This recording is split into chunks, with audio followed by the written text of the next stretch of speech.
Bonjour chers frères et sœurs, soyez les bienvenus à la prière du matin. C'est avec une grande joie que nous commençons notre journée. Nous nous plaçons dans ce regard miséricordieux de Dieu. Au nom du Père, du Fils et du Saint-Esprit. Amen. Je vous salue Marie, pleine de grâce, le Seigneur est avec vous. Vous êtes bénie entre toutes les femmes, et Jésus, le fruit de vos entrailles, est béni. Sainte Marie, Mère de Dieu, priez pour nous pauvres pécheurs, maintenant et à l'heure de notre mort. Amen. Notre-Dame du Mont Carmel, priez pour nous. Nous prenons l'évangile de Luc, chapitre 18, versets 9 au 14. En ce temps-là, à l'adresse de certains qui étaient convaincus d'être justes et qui méprisaient les autres, Jésus prit la parabole que voici. Deux hommes montèrent au temple pour prier. L'un était pharisien et l'autre publicain, c'est-à-dire un collecteur d'impôts. Le pharisien se tenait debout et priait en lui-même: « Mon Dieu, je te rends grâce parce que je ne suis pas comme les autres hommes. Ils sont voleurs, injustes, adultères, ou encore comme ce publicain. Je jeûne 2 fois par semaine et je verse le 10e de tout ce que je gagne. » Le publicain, lui, se tenait à distance et n'osait même pas lever les yeux vers le ciel, mais il se frappait la poitrine en disant: « Mon Dieu, montre-toi favorable au pécheur que je suis. » Je vous le déclare, quand ce dernier est descendu dans sa maison, c'est lui qui était devenu un homme juste plutôt que l'autre. Qui se levera sera abaissé, qui s'abaisse sera élevé. Acclamons la parole de Dieu. Humilité, chers amis. C'est le mot-clé de notre vie spirituelle. Ça devrait être notre boussole dans notre chemin vers le ciel. L'humilité. Il y a un chant, un refrain tellement beau qui chante comme ça. Regardez l'humilité de Dieu. Regardez l'humilité de Dieu. Regardez l'humilité de Dieu. Vous voyez, regardez l'humilité de Dieu. Ça devrait être notre modèle aussi. Mais en quoi, Père César, Dieu est humble?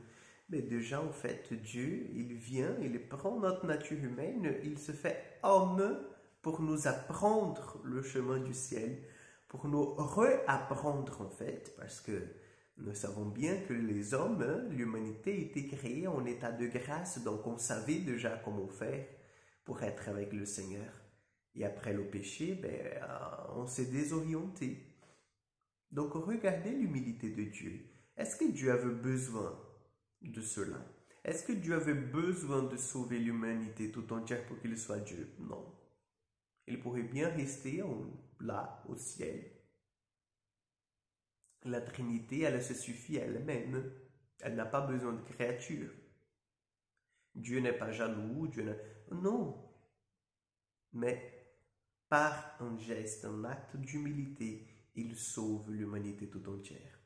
Et aujourd'hui, il prend l'exemple de cette parabole pour apprendre aux gens qui sont égoïstes, pour apprendre aux gens qui sont orgueilleux et qui pensent en fait qu'ils sont plus grands que ses frères et sœurs. En disant voilà, donc il y avait cet homme qui était dans le temple, qui dit: « Merci Seigneur parce que je ne suis pas comme ça, je ne suis pas comme ça, je ne suis pas comme ça. Mais moi, par contre, je fais ceci, je fais cela, je fais cela. » Donc, il se vante de ses œuvres bonnes et, en fait, il se remplit d'orgueil par des œuvres, en fait, qui Dieu lui a donné la grâce de ne pas commettre. C'est vrai.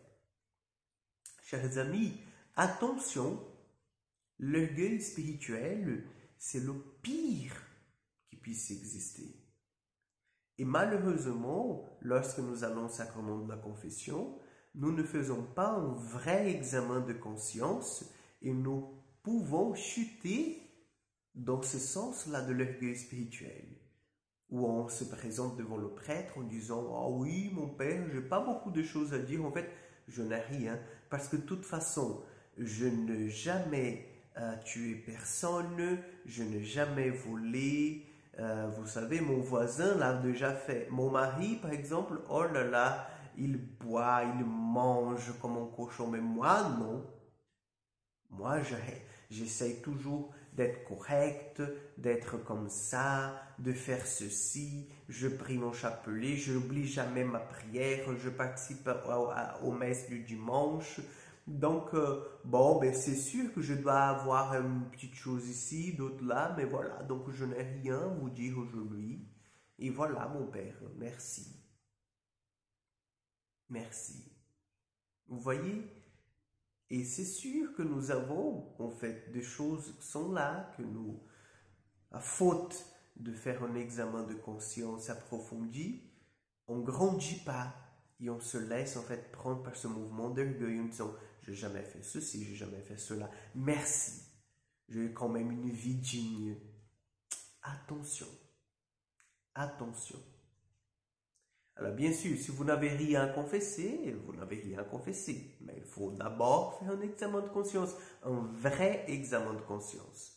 En disant où est-ce que j'ai chuté, quelles paroles de travers, regard, jugement, condamnation, des choses que je fais que je ne devrais pas faire, des négligences, d'omissions, de mensonges. Donc de faire un vrai examen de conscience, n'est-ce pas? Pour ne pas tomber en fait dans cet orgueil spirituel en disant je n'ai jamais fait ceci, je n'ai jamais fait cela, je n'ai pas de péché. Donc demandons au Seigneur la grâce de l'humilité, une humilité qui vient de lui, qui vient de son cœur. Amen. Le Seigneur soit avec vous, que Dieu Tout-Puissant vous bénisse et vous garde, le Père, le Fils et le Saint-Esprit. Amen. Chers amis, bonne journée à vous tous, bon week-end et à mardi pour encore une prière du matin.